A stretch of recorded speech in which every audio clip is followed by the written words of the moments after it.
Use करके अपमानित करे। तो अब इस अपमान के बाद तो वो चिराग जी समझे 12,000 वोट से ना बीजेपी अभी सरकार में है। अब चिराग पासवान जी की औकात 2% या 3% वोट की नहीं है क्या? बिहार इन शॉर्ट्स देख रहे हैं आप, मैं हूं आपके साथ मिराज मलिक। देखिए, बीते दिन से लगातार चिराग पासवान के यहाँ लोगों का आना जाना लगातार बढ़ रहा है। बीते दिन जो है श्याम रजक आए थे, आज पप्पू यादव मिलने आए थे। क्या उनकी बातचीत हुई चिराग पासवान से? पहले आप ये वीडियो देखें।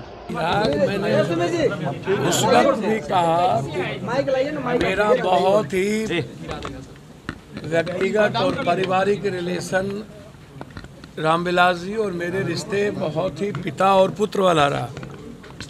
राजनीति में ही नहीं, व्यक्तिगत और पारिवारिक भी हम लोग कोसी के में भी पारिवारिक बहुत अंतरंग रहे हैं।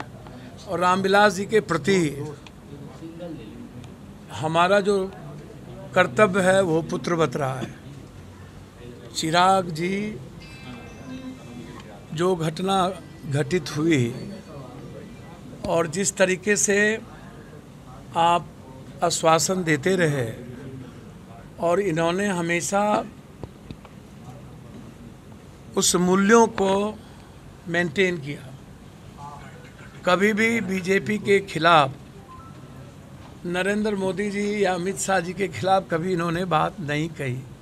पिता के राजनीतिक विरासत के बाद परिस्थितियां चिराग जी को इस मोड़ पर खड़ा कर दी कि लीडर तो हो ही गए और संघर्ष करने की भी ताकत बना दी। अब मुझे लगता है कि बीजेपी ने बाबा साहब अंबेडकर की तस्वीर और रामविलास जी की तस्वीर, जिस तरीके से आप पद्मश्री देते हो रामविलास जी को, और उसके बाद ऐसी कौन सी चीज़ें आ गई। आप तो आरएसएस से लेके सबको फ्री में घर दिए हुए हो, और कौन सा ऐसी आफत आ गई कि उस घर से वहाँ जगजीवन बाबू की स्मृति है, कई लोगों की स्मृति है।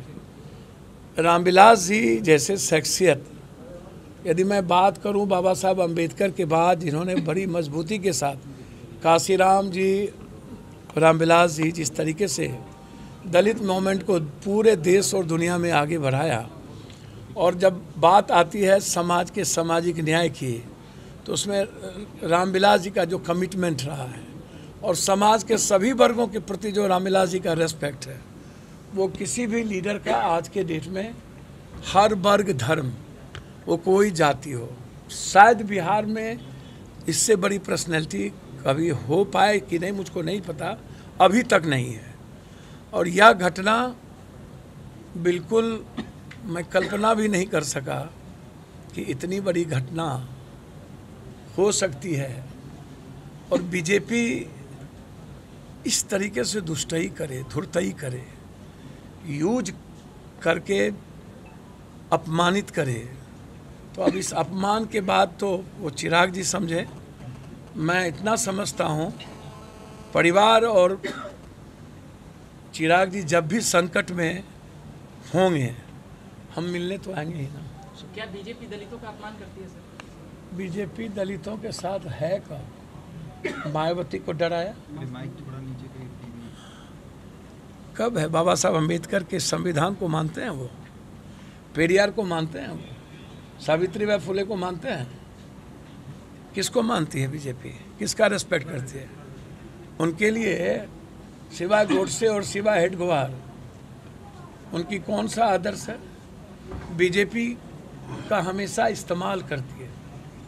बीजेपी हमेशा दलितों को इकोनॉमिकल, एजुकेशनल और राजनीतिक रूप से कमज़ोर करती रही है। बीजेपी के दूर दूर से हिस्ट्री में और बीजेपी के राजनीतिक परिप्रेक्ष्य में दलित कहीं है ही नहीं। मुसलमान तो सिर्फ निशाना है, निगाह है, निशाना दलित है। और मैं समझता हूं कि बीजेपी बाबा साहब अंबेडकर और रामविलास जी की तस्वीर और इस तरीके से रामविलास जी के पुत्र को और पूरे परिवार को अपमान करना, यह उनके लिए सही नहीं है। बोचहा में चुनाव है, राजनीतिक बात भी हुई क्या कुछ? 1.5% ना वोट से 12,000 वोट से ना बीजेपी अभी सरकार में है, हैं? अब चिराग पासवान जी की औकात 2% या 3% वोट की नहीं है क्या? छोड़ दीजिए 6%। यदि आप 1% आप इधर से उधर बरगला भी लेते हो पैसे किसी चीज़ पे, तो 4% वोट की औकात रामविलास पासवान जी के विरासत को तो है ही। इस तरह अपमान नहीं किया जा सकता है। और 4% में कहाँ औकात पे आ जाओगे, इसको क्यों नहीं देखते हो? तो जैसा कि आपने इस वीडियो में देखा, पप्पू यादव का साफ कहना था कि जिस तरह से चिराग पासवान को 12 जनपद से निकाला गया वो बिल्कुल गलत था। और ये रामविलास पासवान एक ऐतिहासिक नेता थे, पद्म भूषण से जो है नवाजे हुए थे। इस तरह से अगर बीजेपी उनके साथ कर रही है तो ये बिल्कुल गलत है। बीजेपी को इस तरह से जो है करना नहीं चाहिए।